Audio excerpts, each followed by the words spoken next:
Robert Crescione. And I'm John Gatsis. Thanks for joining us tonight for America in Danger. And it truly is, in my opinion. Increasingly so.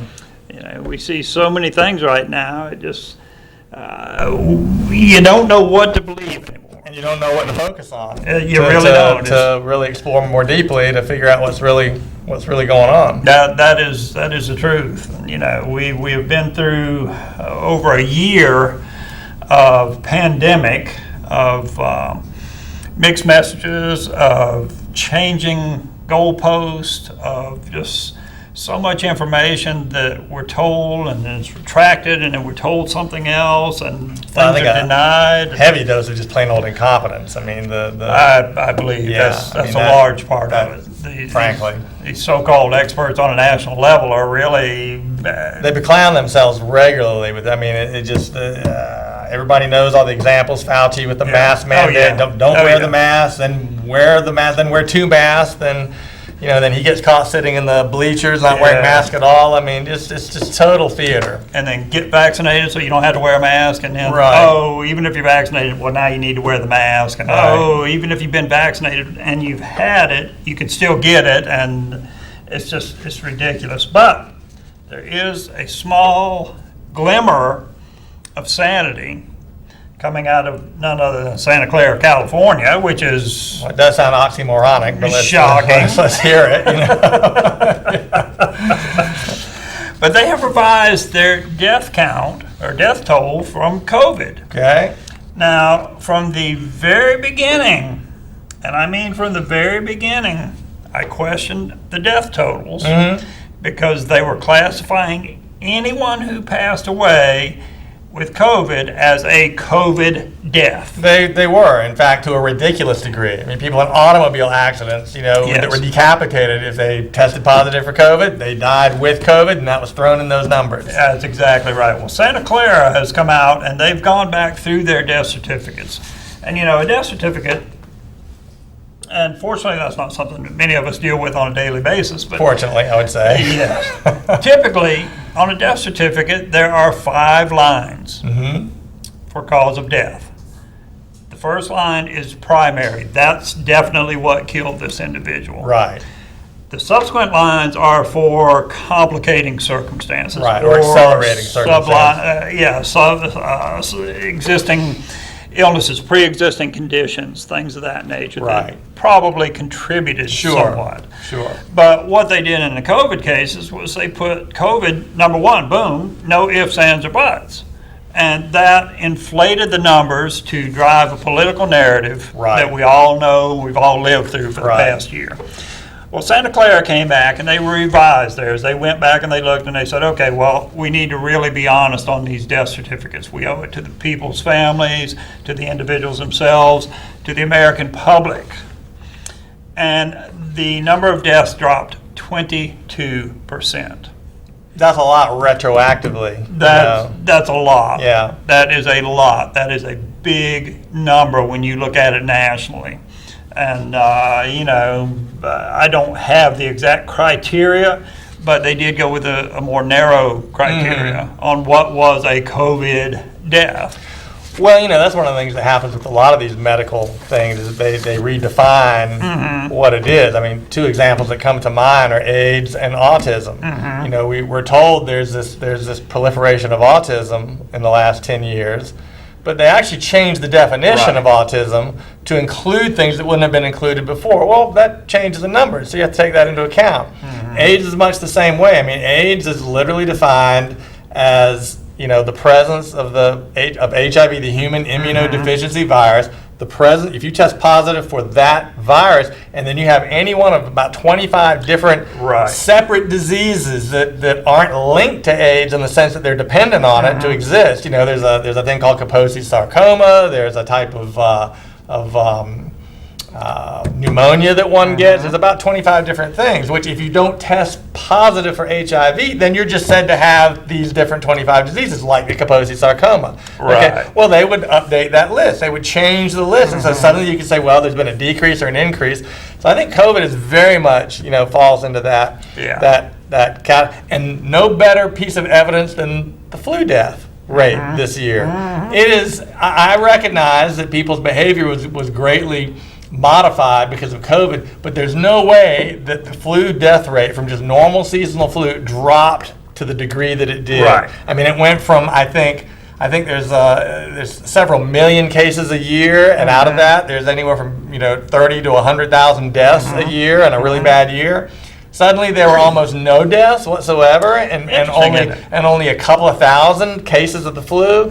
Clearly, most of those flu cases, while there were probably certainly fewer because people were washing their hands and staying home and doing that, but I would say the majority of cases that would have been characterized as the simple seasonal flu in any other year were characterized as COVID. I think you're probably right on that. And further, as I understand it, never really saw the definitive numbers on this or the definitive analysis on this, but my understanding and from credible sources was that there was a sort of a perverse compensation incentive in the hospitals, that they actually, got more of a funding, more of a stipend, more funding from the government for each COVID death from Medicare and Medicaid.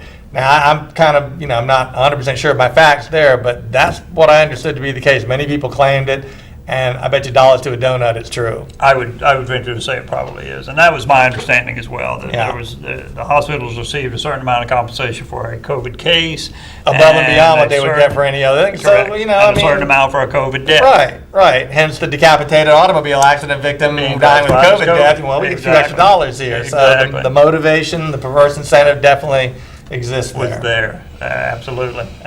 And the whole mask thing. And for what it's worth, I don't really want to debate the mask, but the bottom line is, what was it? Sweden never instituted a mask mandate. They never did, and they didn't really do a full lockdown. I thought they handled it. I think from what I can tell, they were the model for how to deal with this. How to handle it, yeah. And if you look at their numbers, you can take their COVID graph and stack it against any other nation in the world that had some extreme lockdowns and restrictions. No real difference. No difference. Right, and maybe better in some cases. Maybe better in some cases. So the whole political narrative that pushed this hysteria, and is still pushing this hysteria. Well, absolutely. And recall, the thing that's so disingenuous about all this. I mean, I remember in detail. I mean, this is a classic case of just stringing you along. The first announcement was, well, we have to flatten the curve. 2 weeks of shutdown, 2 weeks of this regime, of this shutdown regime, to flatten the curve because we don't want to overload the hospitals, which never happened. I mean, remember what was the Mercy Hospital ship off in New York? Never even had a patient. And the hospitals that they built in the parks, the field hospitals that they built, never saw more than a handful of patients. Right. So whatever merit the concept of flattening the curve to avoid overloading the hospitals had, that should have quickly been assessed as, okay, we're ahead of the curve here. This isn't a problem. We don't really need it. They locked the country down virtually for a year in many of these states, especially these blue Democrat, election stealing states, frankly. They did, and on top of that, they looked at any potential treatments, any potential pathways as, oh no, if Trump's for it, no, we're not even going to consider it. It's X'd out. We're not even going to allow doctors to try it. Right. Because they knew early on that there were certain pathways of treatment that were fairly successful. Right. Well, notably, hydroxychloroquine was one. Ivermectin was the other. Yeah. Of course, both those drugs, but specifically hydroxychloroquine, have been off patent and off. I mean, they've been forever available for nothing. Plentiful, so, and easily produced, for the more cynical among us who have a problem with the big pharma, which I'm, sometimes in that camp, you can certainly see their perverse incentive for, perpetuating this whole thing, because they're the people that stand and are making billions, and I mean billions, off of these vaccines. Yeah, that's an incentive. That absolutely is. It absolutely is. So, the whole takeaway from that is, don't believe everything you hear. Yeah, increasingly. The authorities, we this is a recurrent theme on the show, but all of the so-called alphabet agencies, the FDA and the FBI and the CIA and there's just so many of them. they just have, I think, destroyed their credibility to Well, a they certain have. extent. They have. I don't, because so many of the things that they said turned out to be patently false. Yep. The Wuhan lab leak theory. Yeah. Initially, there were assertions made that this virus did not come from the so-called wet market in Wuhan, and from a bat or some other animal, or a pangolin, I think. A pangolin, that was yeah. my first Pangolin. introduction to that, Right. element of the wildlife spectrum there. The armadillo on steroids. The armadillo on steroids, right. But in fact, probably came from, and really strange credulity to think that, okay, here's this wet market, and here's the city of Wuhan, a very large, and very nearby, I think Jon Stewart, the comedian, he addressed this on one of the liberal late night talk shows. But he did. I'm paraphrasing, but really it is kind of ridiculous on its face that, you've got a lab. They're called the Wuhan, coronavirus, the respiratory coronavirus lab, and they were handling these things in there. To me, that's the most likely. It is. That's it's one of the Occam's razor thing, right? Which Occam's razor is a sort of a methodology or a way of thinking that says that given a set of facts, the most likely explanation is the one that involves the fewest assumptions and is.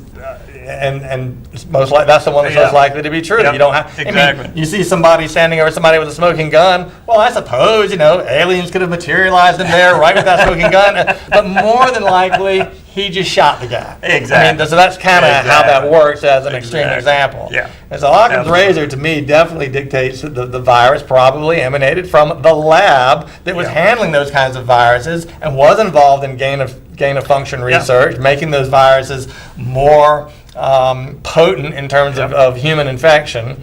So the whole COVID narrative, I think people have every right to be questioning what they hear from every source. I mean, even the ones that you kind of are inclined to agree with, because there's a lot of history on it, because people, unfortunately, because we don't have trustworthy news sources anymore, right. we have to rely on what we hear and our own sense about, well, does that make sense or not? So it's easy to get carried away and indulge in things that probably don't make sense. Right. But you just have to try and dig deep and go and do your own research. There's plenty of resources for information, and there's plenty of places to find what may have actually happened. We're not getting it from our authorities right now. No, we're not getting it from the authorities, nor are we getting it from mainstream media. Right. Well, nobody wants to embarrass China, for one thing. Right. Well, that's a whole other subject. That's exactly right. Yeah. And if you look at what our president's doing, I tell you right now, to consider Biden anything other than a Chinese asset is very difficult. Right. For me. Right. Because number one, his son sold influence to China. We know that. Clearly. There's no conspiracy there. Right. This is well known, right. and the well established, well documented. The Congress has ignored it. The FBI has ignored it. They won't even look at the laptop. But even exclusive of that fact, first thing he does is shut down oil production in the U.S. Right. What does that do? That makes us dependent on foreign oil. That's right. He restricts oil production in the U.S. The one thing Shuts that down the Trump Keystone pushed so Pipeline. hard to make us energy independent, because when you're independent, it's like being grossly in debt. Well, You're beholden to people. right. When you're energy independent, you're not beholden to these foreign countries. That's right. And that one's unfathomable to me, because we've talked about this as a nation for years. Yeah. Ever since the OPEC embargo days and the 70s gas lines, for anybody, old enough to remember, in the Carter years, we were getting in line to get gas, and all that had to do with the fact that we weren't exploiting our own resources. And we had a caller a couple of weeks ago who asked a very prescient question. Yeah. She asked, why would the United States, with more actual energy reserves in the form of oil and natural gas, why would it limit itself? Why would it handicap itself with respect to exploiting those resources? Well, some people, it's environmental reasons and so forth. But, at the end of the day, if we're going to be dependent on countries that hate us, and even countries that don't hate us, but the Middle Eastern countries, Venezuela, Russia, these are not our friends. These are not our allies. No, that's exactly right. We were all looking at what gas prices looked like a year ago at this time. They were low. The Keystone Pipeline was underway. We were well on our way to energy independence. If not, and in fact, during those last couple of years during the Trump administration, we were a net exporter of energy in Yes, general. we were. Not so much oil, but energy in general. Natural gas, which is has a very low to zero carbon footprint, so that should satisfy the global warming, fetish crowd. One would think. One would think. Well, it doesn't. No, it doesn't. Nothing satisfies them. And my thesis on that, if an energy source actually works, then the environmentalists are opposed to it. They're not opposed they're opposed to cheap, effective energy. That's exactly what they're opposed to. That's Right. exactly what The they're minute the wind opposed to. turbines actually turn out to work, they'll be complaining about the birds, which Yes, they will. it kills those, and they're a Hundreds of blight on the thousands a landscape. year, absolutely. But really, the energy independence thing, I can't emphasize that enough. Yeah, absolutely. And the strategic mineral issue. Strategic, right? Biden has absolutely abandoned Afghanistan, which has one of the largest deposits of lithium in the world. And the Chinese, as I understand it, are already. The Chinese are chomping at the bit to get in there and build roads, and Well, they want to make all the batteries for the electric vehicles Exactly. that are going to be kind of forced on us. Although I think that Exactly. technology will make its way through the free market anyway, eventually. Yeah. But we're going to be, China is not. They're not playing around. No, they're To put not it in playing around. everyday They have a parlance. plan. They have a plan. A long-range plan. What is it? The China 2035 or Mm-hmm. some initiative that they've instituted, and Biden is playing right into it, and you cannot deny it Right. because these things are taking place through Biden.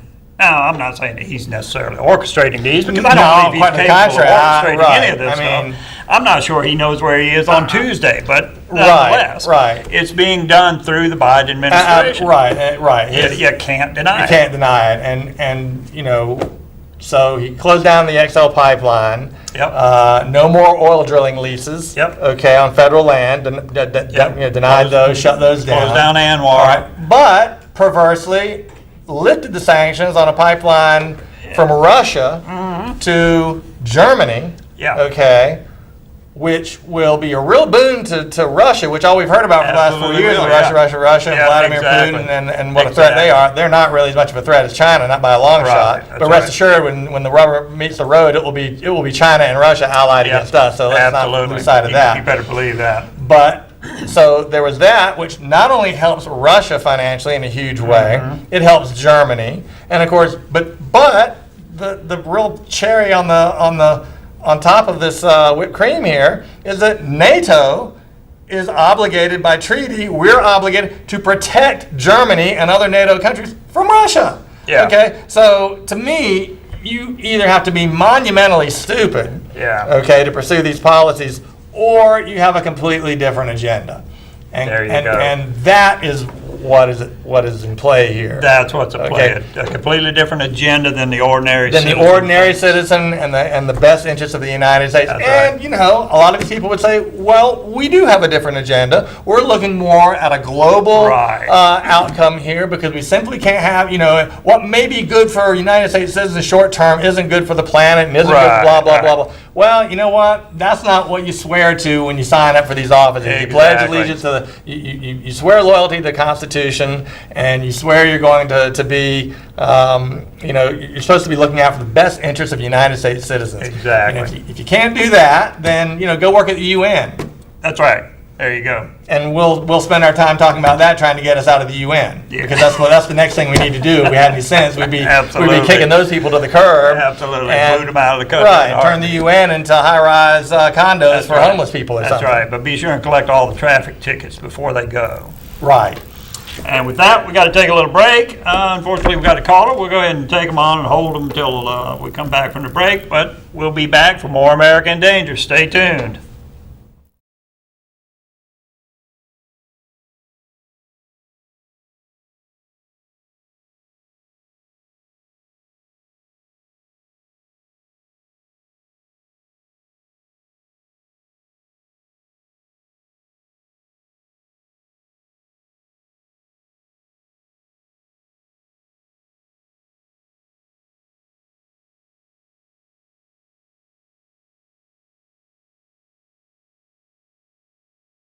Hey, this is John Woodruff with Premier Equipment Company of Rocky Mountain Infield.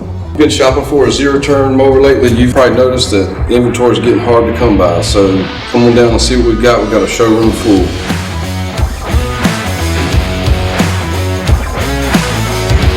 We have a showroom full of Exmark and Grasshopper zero-turn mowers, everything from commercial to residential, everything in between.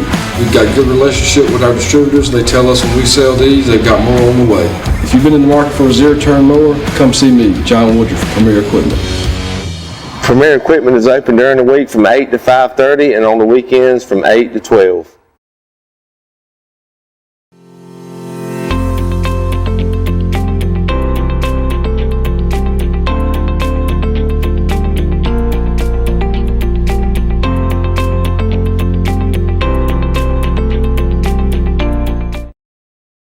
Are you afraid to answer the phone because of bill collectors? A Chapter 13 plan can help.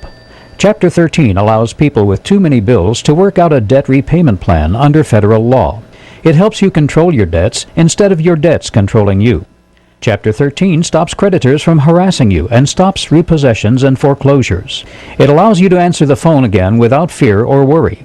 Call H. Frank Allen, Attorney at Law, a debt relief agency providing bankruptcy relief under the Bankruptcy Code.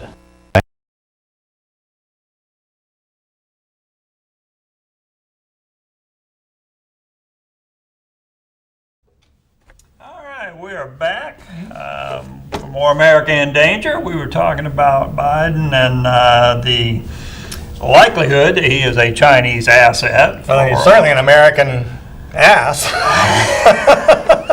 This is true. If you look at all of the things that are going on with him, there's no way you can come to any other conclusion. Right. We've got a caller. Did I get it? That's it. Hello. All right. Welcome, caller.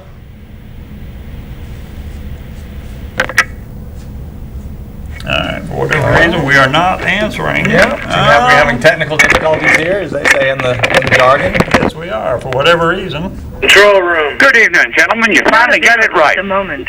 At the tone. All right. Something's happening here. I think you got through. I don't know what's going on here. 0. All right. Are you with us, caller? Yes, sir. All right. Very Excellent. good. Sorry about the All technical right. difficulties I there. just We wanted- are technically A impaired little Apollo tonight. 13 action there, you know. Well, I just wanted to tell you that this one's an old man, and he's not too smart, but he's trying to figure out this fellow we have. I think his name is Joke, Joke, Joe Biden, and I'm wondering, is he representing the American people or the rich and the powerful? Because he's definitely not doing anything for this country.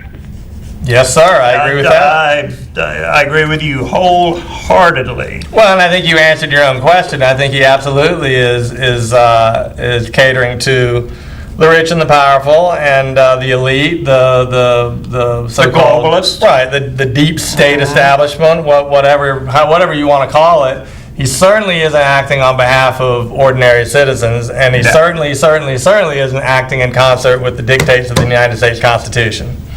Okay, you gentlemen have a good day, and I'll catch you. All right. Thank you so much for Thank calling. you for calling. and Great Sorry about comment. the technical difficulties Yeah, there. certainly a great comment. We appreciate it. Thank you. All right. Well, you know, it is true. Joe Biden talks about helping the American people, about all of these child care credits, about family paid medical leave, about all of these things to help the middle class and the lower class. And yet his policies that are being implemented do everything to adversely impact that same group of people. That's right. So he's giving you something out of one hand, and he's taking it back fivefold with the other, because inflation, taxes, rising consumer cost, and all of the things that go with that are far greater in cost than what he's going to give out. Without question. You know. Did you see his comment yesterday? I guess this is another executive order type of thing, but I might be sketchy on my details here. But He's made some kind of announcement where I guess it's a thing where he's trying to foster competition among. Yes. Okay. I did. And there's something he said, and I'm going to paraphrase. I jotted it down, or I sent myself a message to try and remember the quote. But he said capitalism without competition, okay, is not capitalism, it's exploitation. Well, see, that's sort of a left wing. Yeah. No, what it is, it's communism. Right. That's what capitalism without free market economics, Exactly. it's communism. If you want to see what the biggest monopoly and non-competitive market looks like, look to none other than the People's Republic of China. What is that really but China Incorporated? Exactly. You've got one master board of directors, called the Chinese Communist Party. Yep. And any business that exists in that nation has to have their permission to exist and has to have them as a partner.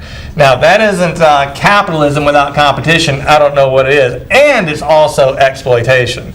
Yeah. So Joe Biden demonstrates a shocking lack of understanding of basic economics, as most of these left-wingers do. But I will say this, and it gives me something to be hopeful about. I think they're clearly getting some pushback on their overtly communist narrative and socialist agenda, because he actually said, and again I'm paraphrasing, he said capitalism has produced the most wealth and is the greatest engine for productivity ever. Well, I can't believe he didn't catch on fire when he said that, and I'm sure the people that were around him were catching on fire too, because they don't believe that. No doubt. And but I think they feel like they had to pay some lip service to that, because it's become clear that there's so much contempt for what we all call capitalism. Right. I reject that term a little bit because that's a Marxist term. Absolutely. But really, free market economics. But for purposes of this discussion, okay, capitalism is the opposite of communism for purposes of common discussion, and they're not. The teachers union just put out their statement in support of critical race theory, and they blatantly say this is a capitalist society, and they said that as an insult, as a pejorative. Right, yeah. So the left-wing thinking has become so antagonistic towards our economic system. I think people are seeing that, and they don't much like it. So I think Biden and company are getting some pushback on that, because I was rather shocked at those statements yesterday. Well, I think people are pushing back in certain areas, and the head of the teachers union made a comment that if you oppose critical race theory being taught in the schools, and she tried to conflate it with people not wanting to teach history and denying history, and that's not the case at all. Of course not. Critical race theory is a Marxist construct that teaches that there are two classes of people. You are either the oppressed or you are the oppressor.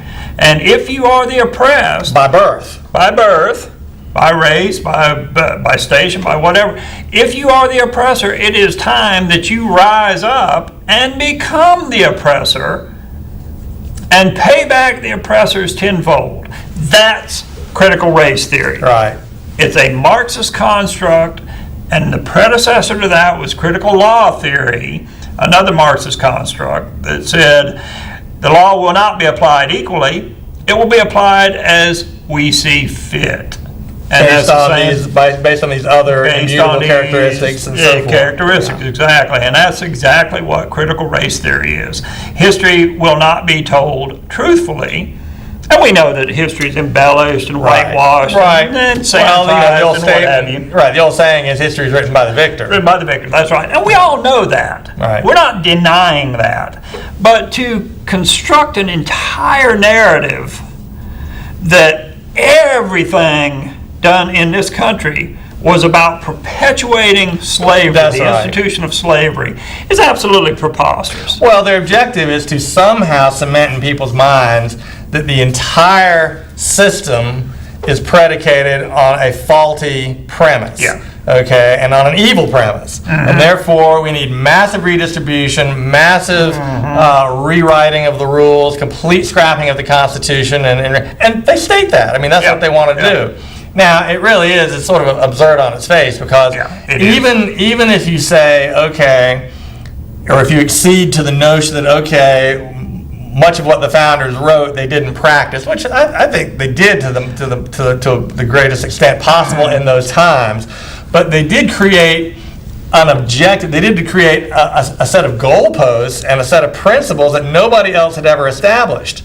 Right. It'd be like saying, well, nobody ever obeys the 55-mile-an-hour speed limit. Yeah, but if you set it at 65, then people are going to go 75. I mean, the whole idea of the concept. Well, let me phrase it this way: what would the critical race theorists?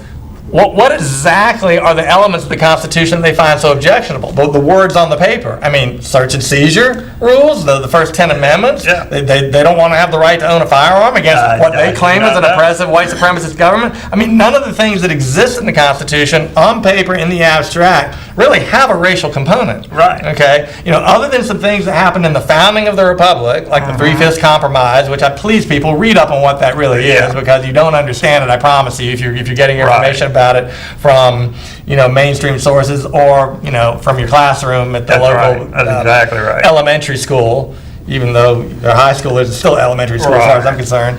Right. So, what is it they really want to replace it with? Well, they're not going to say. No, they're not going to say Because it. there's nothing wrong. There's nothing that nobody would say, okay, this is actually a pretty good objective and a pretty good goal and a pretty good standard. Okay? But they want control. They want to turn this country into more of a pure democracy. Okay? A mob rule type of structure.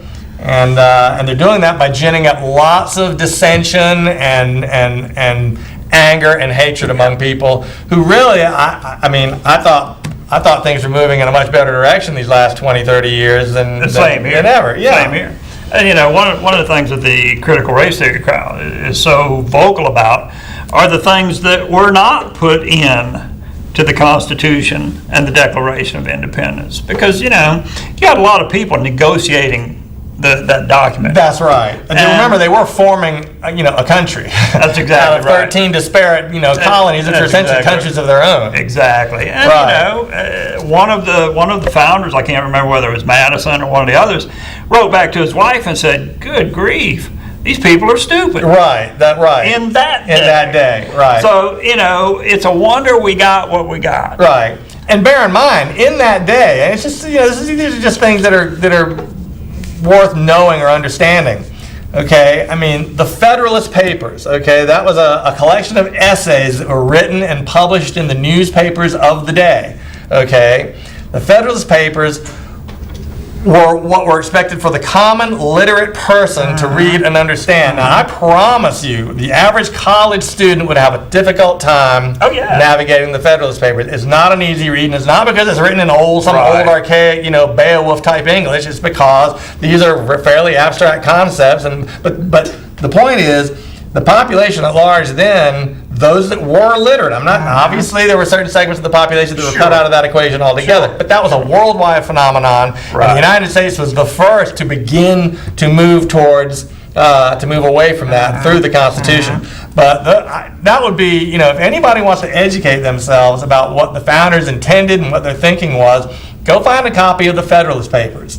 Okay, they're basically a collection of newspaper articles written by the founders, John Jay and John Adams and Thomas Jefferson, are all written under the pen name Publius. That's how it was published in those newspapers in the late 1700s. You'll come away knowing more than you ever thought you could possibly know about that period of time and what the thinking was. Yeah, absolutely. Yeah. Absolutely. That is so true. I mean, these things are recorded. I guess that's my point. I mean, everybody asks, like, well, what did they mean? The Second Amendment doesn't mean this. It must mean that. Well, read the Federalist Papers. I mean, they actually didn't just create the Constitution in a vacuum and say, we're going to make everybody guess what it is we meant by this. That's exactly There's right. actually kind of an instruction manual that goes with it in the form of contemporaneous writings. And it's referred to as original intent. That's right. And if you read those things, then you see that there was very sound reasoning based on history, based on philosophy, based on human nature. There was very sound reasoning to do things that they did and to set up the country as they did. Right. And what we have now, we have people who are just willy-nilly ready to throw that away, to chuck it in the garbage. You've even got people on our side who I think very foolishly, very ill-advisedly are pushing for this convention of states. Absolutely. Last week we mentioned that we do have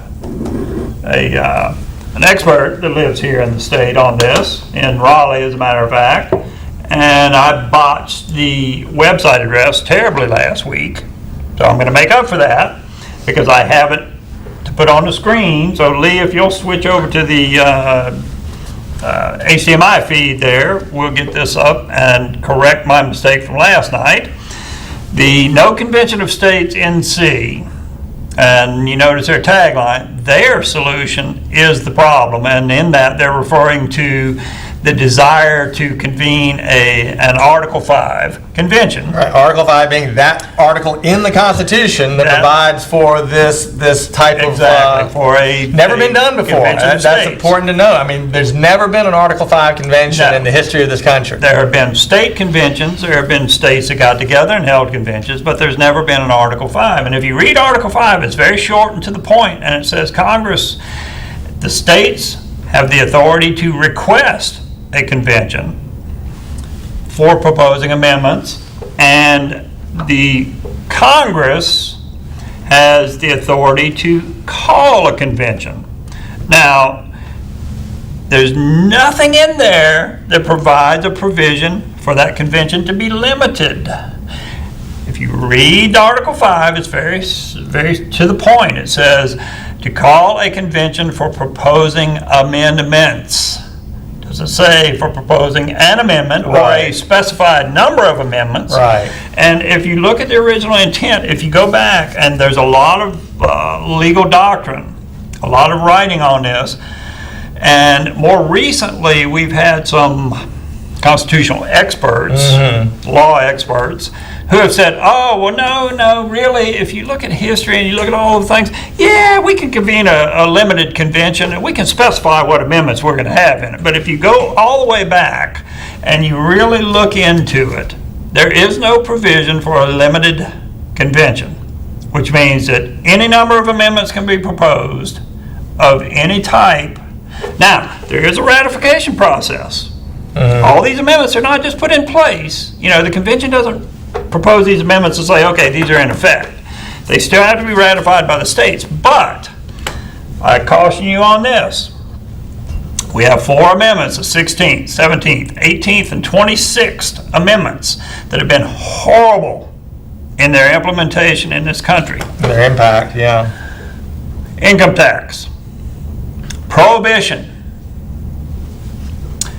18-year-old vote. That's been absolutely horrible. Yeah, that's a whole separate show. And the direct election of senators. Right. And those are not in the order that I called them out, but those are the 4 amendments. Right. All 4 have been horrible in their application, and they were ratified in normal time. Well, and what happens, like a lot of these things, you know, we observed this with the Equal Rights Amendment back in the 70s. You know, the majority of states rush to do it. It's a rubber stamp thing. Like, that sounds good. And gee, we're far away from this anyway. We're one of the first 5 states. Then as you get, to the last little bit, boy, then everybody starts really digging and drilling into the details. They realize, well, hold on, hold the phone. Yeah, exactly. Rut-row, as Scooby-Doo would say. We've got a problem here. This isn't good. And then it's all about fighting that last, little bit at the end. Well, that's kind of, what we might have happen with this Convention of States if we're not careful. Yeah, and, some states have already rescinded their calls for it. Right.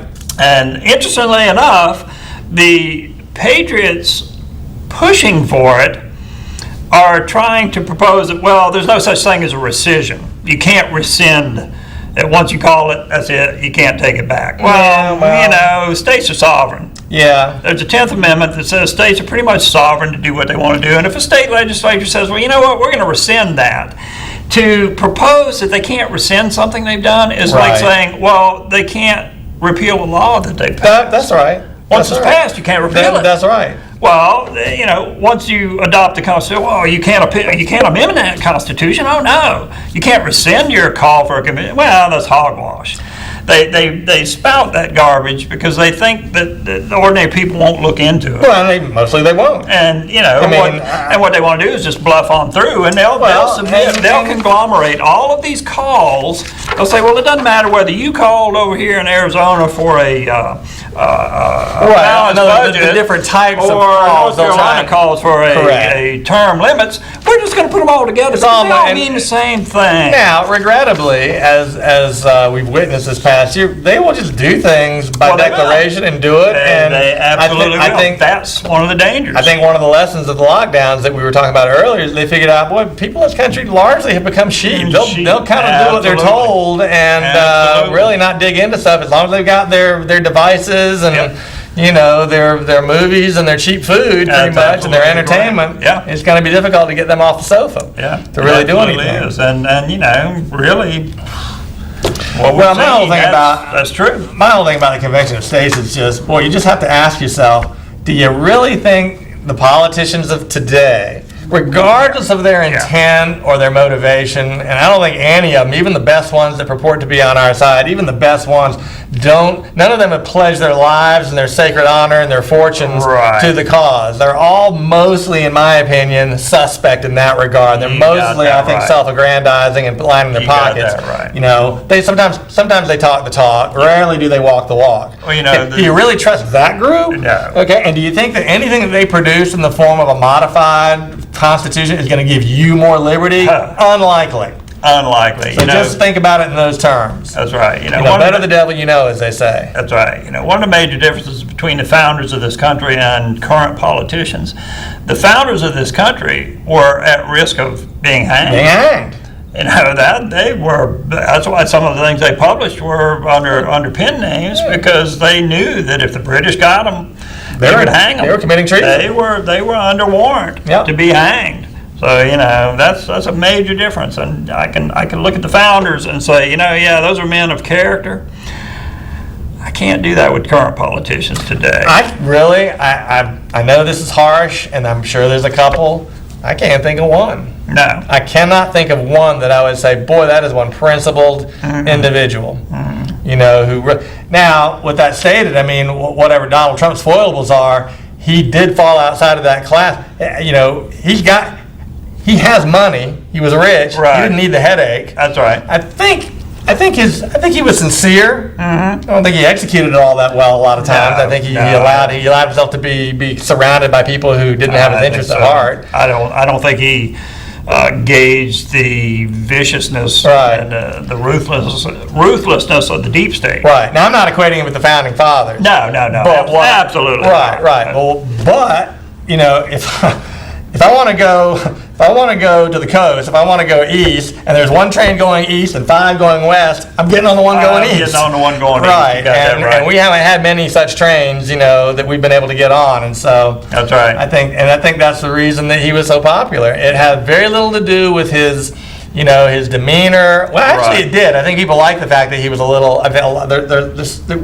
We talk about all this stuff like everybody's reading foreign affairs and looking at Wall Street Week with Louis Rukeyser. I guess he doesn't exist anymore, but whatever. Yeah. And most people are not. No, most that's people right. are just trying to get through the day, feed their children, and keep a buck that they Exactly. earn. And because I talk to a lot of these folks, Yeah. and they are just gratified that somebody pushed back against Yeah. these snarky, Yep. snooty, condescending reporters, and that was part of his appeal. Absolutely But was. the other part was simply that his attitude, however he executed it, whatever his mechanisms were that were faulty, his philosophy was, well, none of what's been going on makes sense to me. I'm going to do things that make sense for the Right. United States of America. Exactly. He always followed the Constitution? Exactly. No, but I think he respected it. Yeah, I do. You know, too. when I he don't was think he told, was out to destroy it. because I can remember he'd say things like, well, I want to do this, but I'm told that I can't do it. That's not Yeah. constitutional. Well, to me, that's a perfectly fair thing. I want to do is. a lot of things. Right. But when I get told that, well, this is against the law, I say, well, I guess I can't do it. Yeah, you got that right. All right, and with that, we got to take a little break. So when we come back, we're going to talk about people pushing back on some school boards, and I've got a video for you. So Can't wait. I think that'll be interesting. All So right. stay tuned for more America in Danger.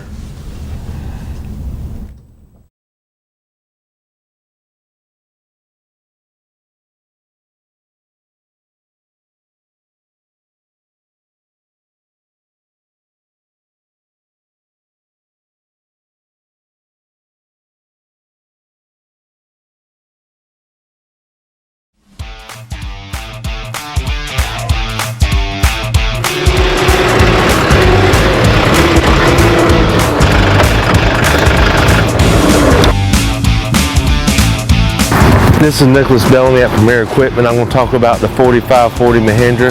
It's 38 horsepower, full cylinder engine. The weight of this tractor is 4,000 pounds. This tractor is perfect for bush hogging, distance, small garden, a hunting club tractor. Comes with a 7-year warranty, 2-year bumper to bumper, additional 5-year on the powertrain. You can have this tractor for $200 a month, and we have 20 of these tractors in stock. Premier Equipment is open during the week from 8 to 5:30 and on the weekends from 8 to 12.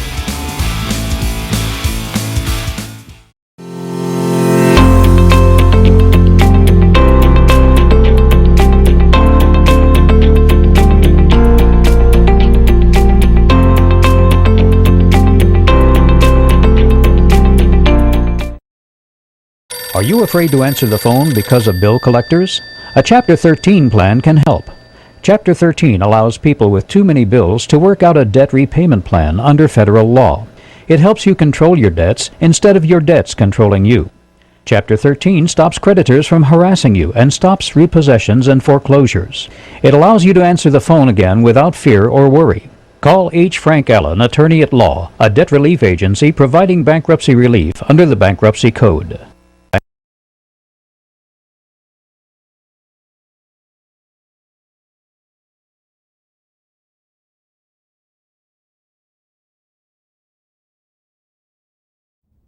All right, we're back for more American Danger. Today is July 10th. Hard to believe. 21. The year is flying by, that's for sure.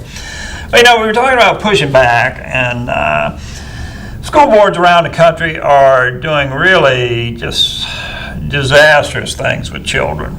They're trying to roll in this critical race theory garbage and teach, categorize children and classify them, tell them. Yeah, absolutely. And, so we got this video, and you might have seen it. A lot of people have seen these things already. Oh, the cool funny cat video? Oh, no. Another one way. Oh no, I'm dating myself. Hanging there, Friday's coming. And really these things are, to me, are tantamount to child abuse. They are, right. They really are. So we've got one, and this is Simon Campbell. An interesting thing, this gentleman is not a Native American. Right. Not American born. Right. He's a naturalized. He's British. Right. And I would say a working class Brit in every way, and yet with the most astounding command of their language. And absolutely. They did create it, so we have to give them, they get to call the shots on the language. So, So I like it. I actually think it's I do too. It's refreshing. It's cathartic anyway. It is. It's cathartic. So Lee, if you'll run that video, we'll take a look at this and come back and talk about it a little bit. I'm a Pensbury School District resident, Pensbury School District taxpayer. I'm also a member of the Governing Board of Directors, 2009 to 2013. It's nice to see the old faces. I'm here to speak today. I believe, Gary, you said it was item KKK in the agenda book.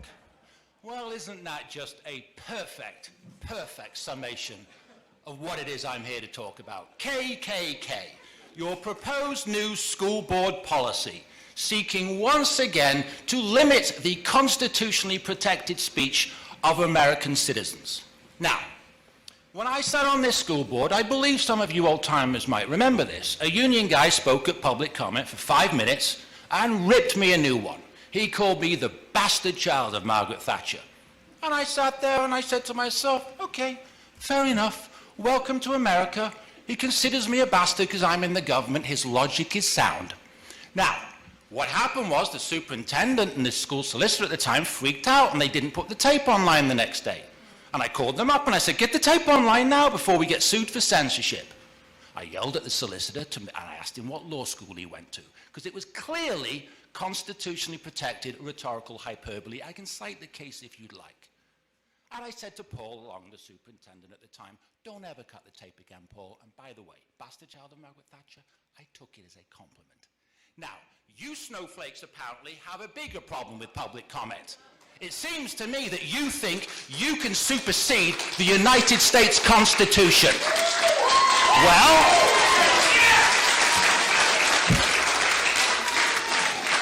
I've got news for you, School Board President Benito Mussolini. Your power does not supersede that of the U.S. Constitution and the First Amendment rights of the citizens of this great nation. Let's be very, very clear who has the power. Mr. It is Campbell, not government policy.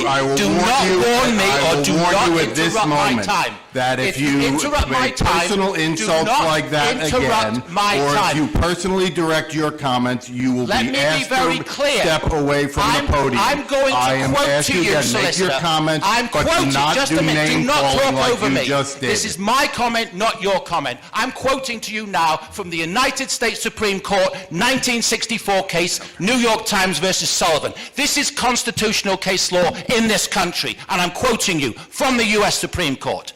The judges wrote that this nation is founded on the, quote, profound national commitment to the principle that debate on public issues shall be uninhibited, robust, and wide open, and that it may well include vehement, caustic, and sometimes unpleasantly sharp attacks on government and public officials.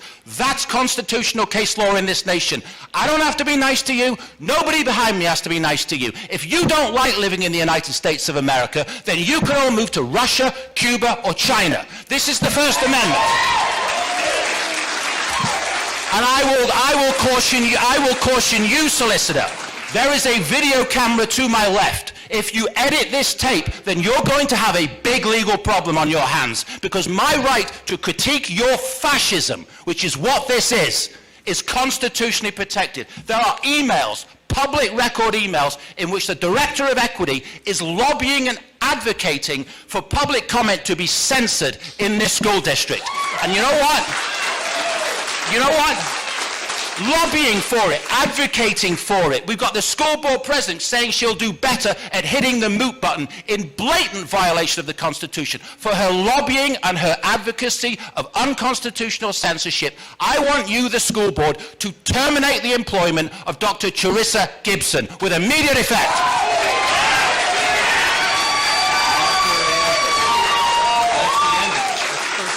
And after you've terminated her employment, I want all of you to tender your resignations for hating on this country. We have a God-given constitutional right to critique you, and we can speak in any lawful tone that we see fit. And don't go looking around, Benito, because this is the United States of America. You have a good... one more thing. I want to make a verbal request right now for an unedited copy of the tape. So if any of you delete it, you're going to have a big legal problem. Good night.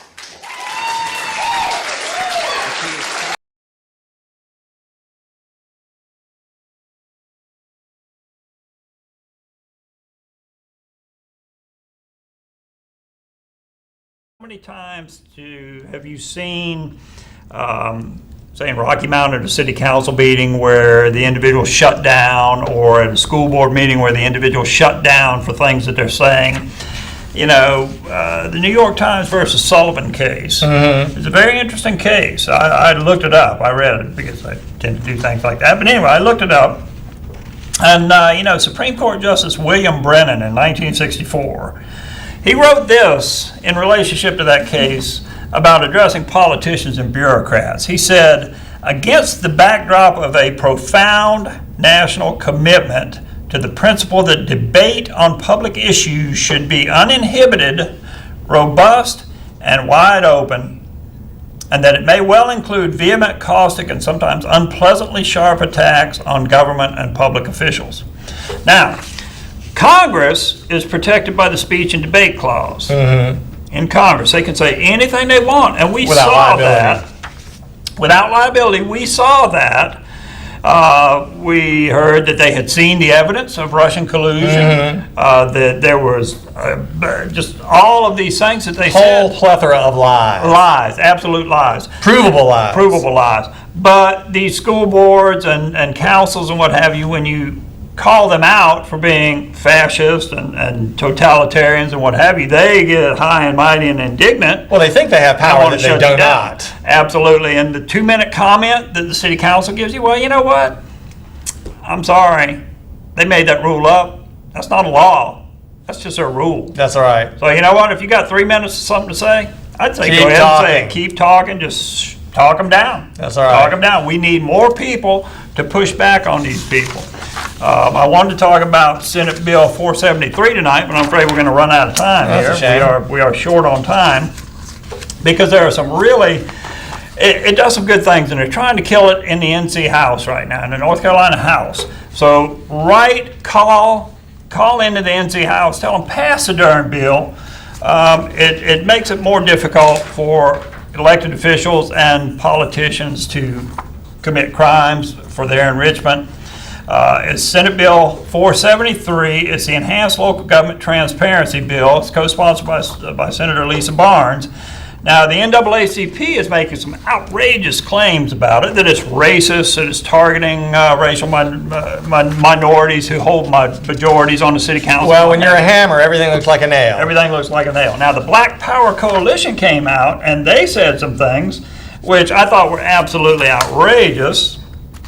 And what they said, if I can find it right quick, they said that it threatens black politicians.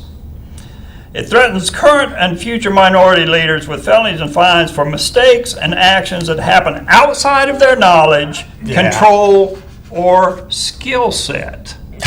Okay. So are they saying that these people are incompetent? That's exactly what they're saying. That's exactly what they're saying. I mean, I just don't understand that. You know, Yeah. if a white group had said That's it right. would have been on the evening news. Yeah, you know, I didn't know we weren't supposed to store cash in bales in the freezer compartment Really? of my Yeah. basement freezer. You know, Yeah. and another thing that really got me was that the NAACP went on to say they accused supporters of Woods and Barnes, that's the state auditor and Lisa Barnes, senator, of being angry that Rocky Mount city manager, a city council majority, the Rocky Mount police and fire chiefs, the superintendent of Edgecombe County Community College, Edgecombe County Sheriff, the district attorney, judges, and state representatives and senators are black. Now, had they not told me that, I wouldn't have known. Right. I mean, because it really doesn't matter to me if they're doing their job. Right. So they point out something that I didn't even know. Well, that's how this stuff And always it is really irrelevant to the conversation. That's right. But that's how these people are. That's right. They want to hide it. And Lisa Barnes, Well- they should quiet everything she says. Well, and they think that by doing that, they can make you shut up. Exactly. Lisa Barnes said this: "Why would anyone who is innocent oppose this bill?" Right. And with that, we are over time, out of time. Tune in next week for more America in Danger. Please. Good night.